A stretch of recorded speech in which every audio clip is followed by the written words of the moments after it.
Hello and welcome to Coffee and Bonsai with Tom. Today we're going to work on my mammoth jade. This was my $25 bonsai. You can see it's got a nice trunk on it, and it's growing a little bit. But there's a few things I want to fix from when we last worked on it. You can see here we did kind of a severe pruning, really cut it back. I just wasn't really happy with the structure of the trees, and I wanted to take it back to basics, kind of do a reset on it, and really get some branching and make it more compact and really shape the trees how I wanted to.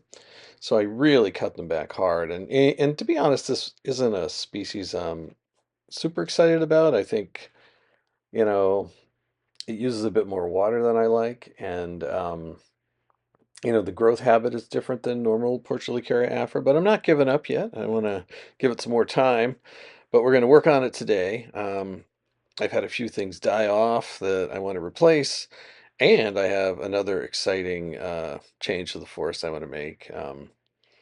But let's get going. And that is, I've grown some cuttings from when I last pruned this forest. Here are four of them. I did water propagation, then just stuck them in this sort of cement pot. But they're coming along, but I don't really want another forest of these, so they're going to go in here.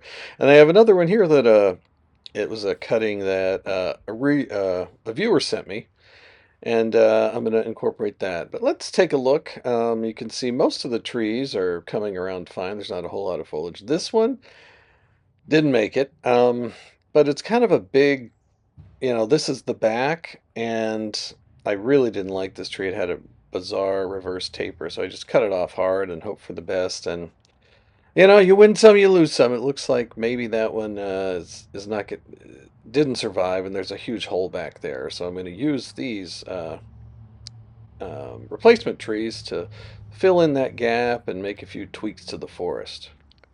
So it's wired in. Now let me adjust the camera, and we'll first start the work by getting this shriveled up dead stump out of here. Um, And I will put links to the video. I think I have this is my $25 bonsai. When I initially set this up, I have a video, and I also, kind of fixed the pot as well. You can see some of my kintsugi gluing down there. But there's two videos on this one, and I will put a link to the playlist and also those videos. So I want to try to gently get this out of here. It's planted in my akadama soil. And yeah, I mean, it's not as bad as I thought. I don't think, I've got some roots here that uh, look like are dead. So I'll just kind of clear those out initially. But boy, I've got a lot of roots coming in from the neighboring trees. So this is the first time I've really looked at the root growth in the Akadama soil, and it seems to be pretty good. I mean, I see there's all kinds of roots kind of coming in here from the neighbors. So they seem to be filling the pot, and they haven't been in here all that long. So that's positive news. Let's take a look at this stump. Just trying to figure out if it's dead or not.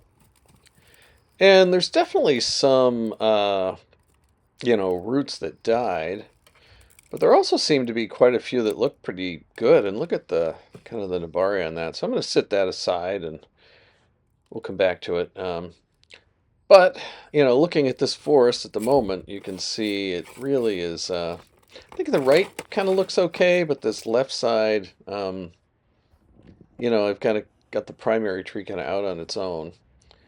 And so let's start by, I'll get these replacement trees out, and we'll see what we've got in terms of height and style and rootage, and then figure out, where we're going to put these in.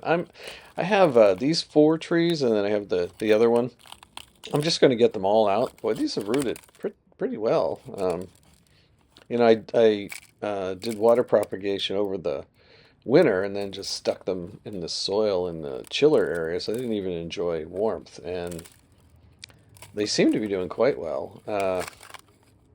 So they all have quite a bit more roots than they did when I put them in here. And water propagation is just fabulous. I've had so much good luck with it. But yeah, we've got some good replacement trees here. Decent rootage. I'm not going to prune the roots or anything. I'll just put them straight in wherever I think they need to go. So I'll adjust the camera here, and yeah, the next task is to figure out, where do I want these new trees in the forest. Um, Looks quite different than before. I think, I think I kind of want to fill up, as I mentioned before, this backspace behind the main tree. And it's interesting because actually my tallest tree is this one in the back here. And I can eventually move them or prune them, but I'm going to put this one right in the corner. I always like to have, something out on the edge there in the back. And I currently don't have a tree there and didn't before. So I'll put this one there. It's a little, well, it's completely hidden by the main tree there. So if I lean it, yeah, I mean, I'll probably eventually prune this main tree, but I'm letting it grow. I'm just going to see where if I put. I think I will put some in here because this is definitely a space that needs to be filled. And having some small trees in there really makes the larger trees look all the larger. So I'm going to come back to that first one I placed, but I think I like this one right about here. So I'll just dig in to the soil and put it in. It's kind of nice, like working on a forest, particularly with, you know, these kinds of succulents where it's very easy to repot them and move them around. You can pretty easily, disrupt the soil a little bit, change the angle, move the trees, rotate the trees. As long as you're not doing heavy work on them, they hardly skip a beat. I mean, I didn't even give them any special care. I'll put this right back into full sun and it'll be fine. Trying to figure out this third tree. I definitely want a tree over here on the right for the same reason, because you can see I've got like a nice triangle over here on the right, and I find it helps to have some smaller trees closer in because again, they make your primary trees look bigger. So you just have to move it around till you see something that looks good to your eye, and then go for it. A note too on this Akadama soil, it's working quite well. I think it's about 50% Akadama, and I've been happy with it so far. I just wanted to try it out, mainly because I have a bunch of small trees in small pots where I feel like I want a little extra moisture gap there. But this is clearly a much larger pot, but it seems to be fine. But what I wanted to say about Akadama, you can see it hasn't gone to mush. It's kind of held up its structure here, and a lot of that depends on the kind of Akadama you get. But you definitely do not want to work with Akadama when it's moist or wet because, it's basically kind of a hardened clay, but when it's wet, it gets soft. I mean, soft to the point that roots can just grow directly through it. And so, if you work on it when it's moist, you will easily just crush the Akadama. So, you really only want to be doing any kind of potting work or compression or landscaping work with Akadama when it's quite dry.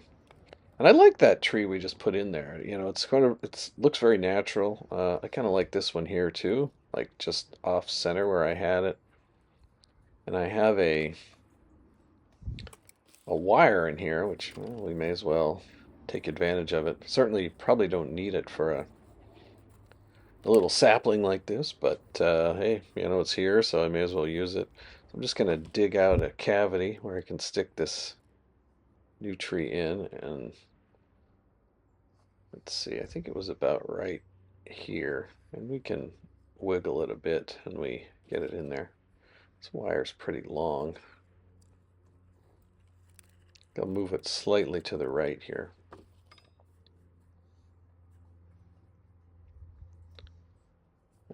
Yeah, I think that's a pretty good placement. Let me just shorten it a bit. Don't need all that wire.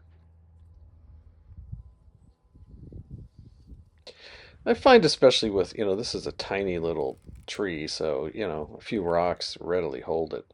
So I wanted it right between, see, sort of like slightly, between these two trees and slightly off from this one, the previous one I planted. And I think that's good enough. This is lying down. Let me try to, I kind of want it maybe to reach out a little bit, but not what it was doing. So I'm just going to stick a rock in here and try to get it to stay where I want. And that is a bit better. Yeah, that looks a lot better.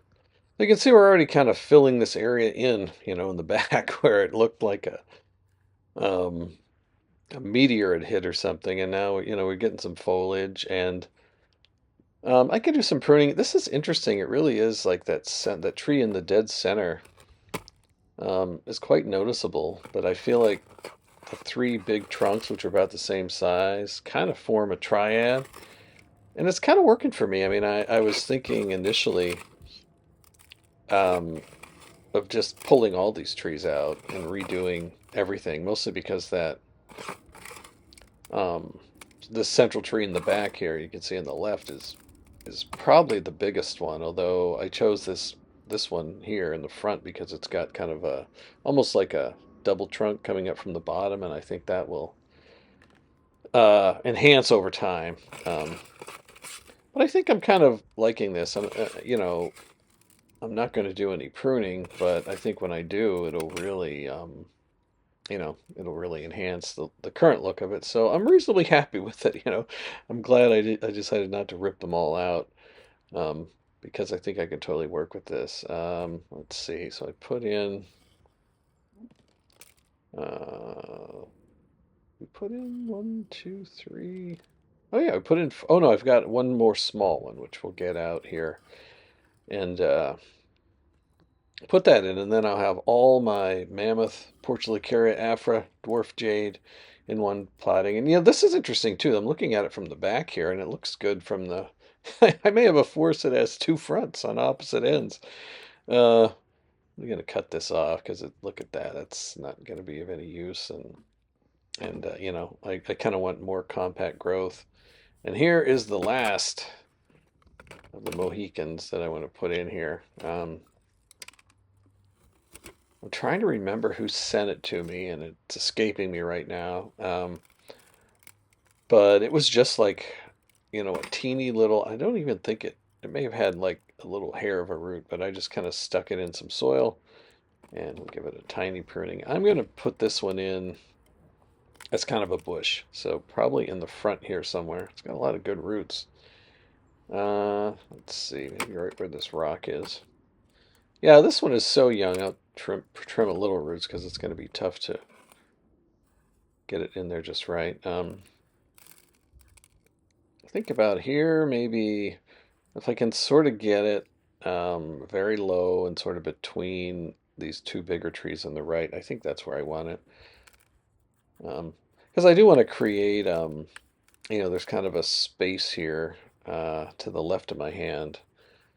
And I kind of want, I don't know, I like to have a little bit of space in the forest. So it looks like, you could put a path through there or there'd be some way to navigate it. Yeah, I think that looks great. It's nice and low. I'm just going to prune off some of these leaves that are super, super tiny. These are probably the original leaves here.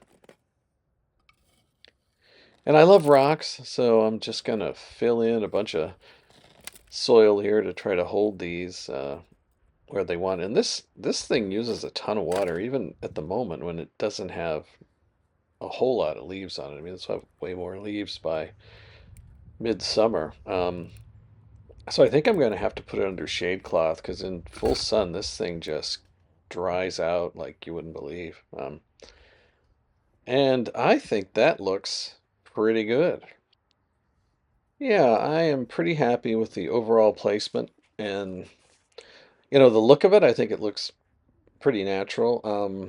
I've got some large leaves, especially on this new one I put in here, but well, I'll let it get established, and when it's showing some health and like it's really growing, and let's see, one, two, nine in there, which is a nice number for a forest.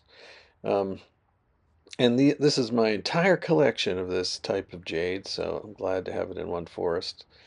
But I'll let these recover, and then we'll do some more pruning, probably early summer. I do want to put some more rocks in here. I just like how it makes the landscaping look, and it helps to hold the trees in there, and I think it also helps with moisture, and it helps with, I guess I'd call it mounding. Like this is kind of a shallow pot, and so I typically put rocks in here, so it's kind of like a rocky. This rock doesn't look so great, it's too smooth.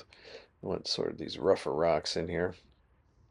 Um, this red one here came from the Golden Gate Bridge. It's actually got some like fossilization on the bottom side of it. But I like to put rocks in and then kind of put dirt in here so it's sort of, you get this nice mounding effect.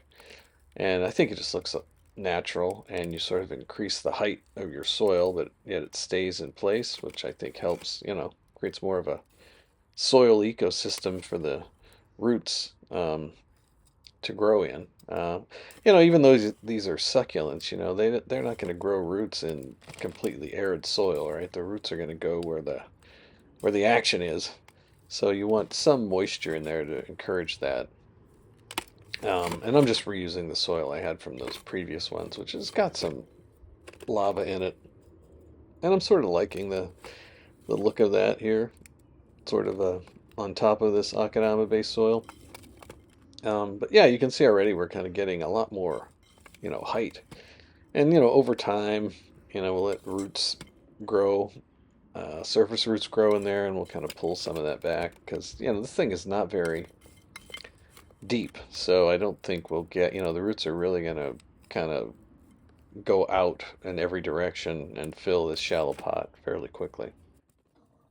So I think a good thought for the day, which bears repeating, is, there are no mistakes or very few mistakes in bonsai. I started out with these huge plants I got for practically nothing. I potted them up. They took off. Mealybug central. It was a very tough winter with this. I think they were in the soil. I'll just prune this and thin this guy out a little. And man, it was tough. This winter they're definitely going in the chiller, and they can just sleep all winter.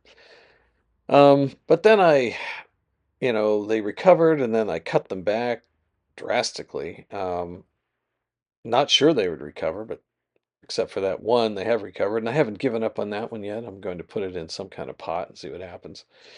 And then I had a bunch of cuttings through this whole process that I grew and put in here. And so, you just keep moving and evolving. And, if you take a step back or make a quote mistake, you can easily just keep going.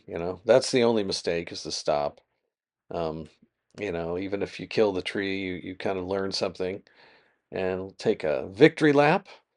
I'm very happy. I mean, it's much better than what we started and I think when it fills out, we will really be cooking with gas here. So, yeah, the $25 forest lives on. And look at this guy, beautiful Nabari. And I really don't think it's dead at all. I was pulling on roots, but thank you for watching, and I'll see you all again very, very soon.